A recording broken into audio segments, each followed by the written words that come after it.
Hi, this is Lou White. I wrote this book called Strong Delusion. Here's the cover. And it's kind of a scary title because it says Christianity's institutionalized witchcraft. What? Anyway, it really deals with people being hypnotized and how they grow up from little children, as I was, being a Roman Catholic for the first 18 years of my life and almost entering the priesthood, talking to the dead and imagining things were different than they really were, reality. If you look at everything from the perspective of the Creator, then you will have an enlightened life.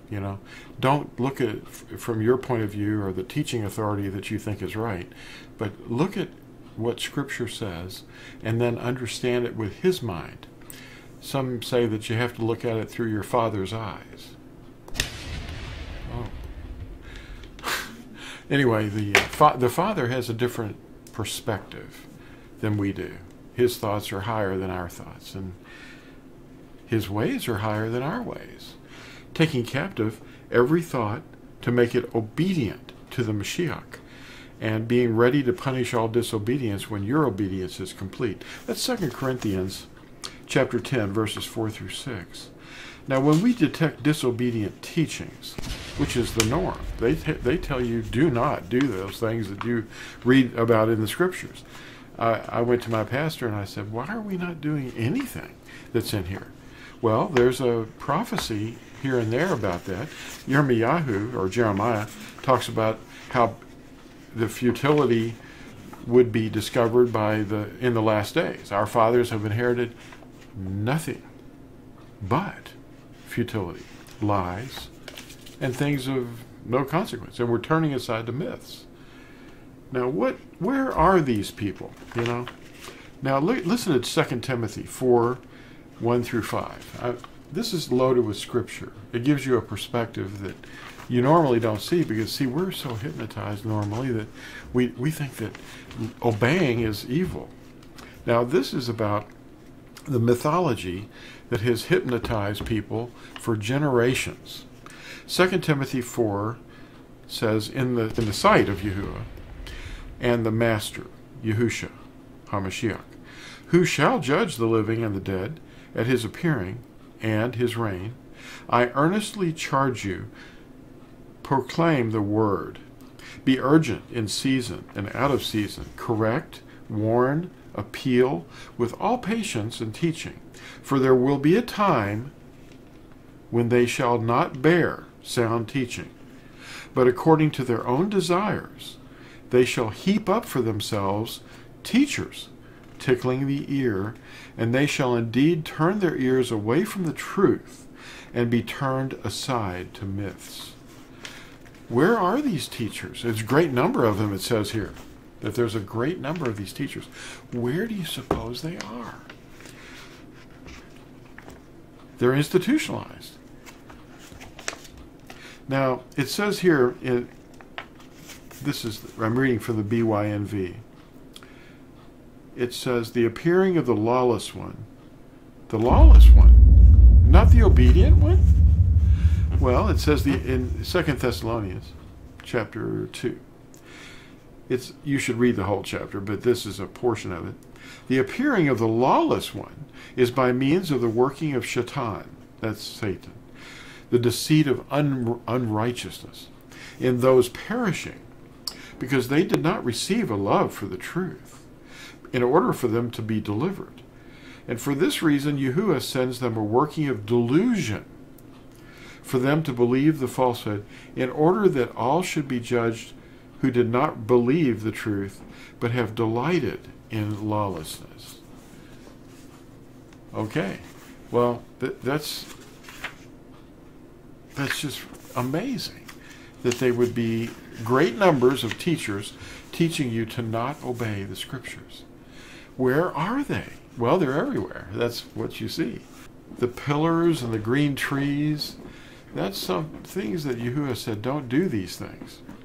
Now, there was a whole list of things, like listen to these things and see if you found these things in Scripture that everybody uses to hypnotize people with. A few of the things to consider as appetizers as we get underway here. Sacraments, holy water, that's from Hinduism, the Ganges River. Ashes on foreheads, that's also Hindu. They were doing that 5,000 years ago. Transubstantiation. Sunday, sunrise services, holy days of obligation, trinities. Now there's a Hindu thing going on, there's trinities in Hinduism. Celibacy, image worship, relics, bones, skulls, apostolic succession. Yeah, that's in there, isn't it? No, it's not either. Popes, nuns, monks, sainthood, catechisms, steeples, bells, cruxes, which were solar images. That's a distortion of Constantine's stuff. Candles, indoor altars, bloodless sacrifices called masses, communion, which is really a distortion of Passover, done once a year, monstrances, chants, special days, Lent, prayers to the dead. That's necromancy. They taught me to do that. Indulgences, and the purchase of indulgences. Purgatory, ring kissing, scapulars, pagan priestly costumes and accessories like miters and augury wands and stoles, domes, pilgrimages, stigmatas, EASTER, eggs, Halloween, or All Hallows Even, and the idea that December 25th was the birthday of their Mashiach. Yahuwah says, I am Yahuwah, your Elohim. Have no other before my face. That's the first commandment. Where have you ever heard that before? Has the name Yahuwah ever been heard in these giant assembly halls where they teach supposedly the full gospel? Well, you haven't. You haven't heard it. But you ought to pick up this book. It's like $10. It's available at Amazon. But there's some Nimrod guy up there flying around in the sky up there. And here's some of the things that they're teaching young children to do. And they're using these things to deceive you. And you've got to break free. Get out there and tell them the truth. This book is going to change your mind. It really will. It's going to anger you that people haven't told you before.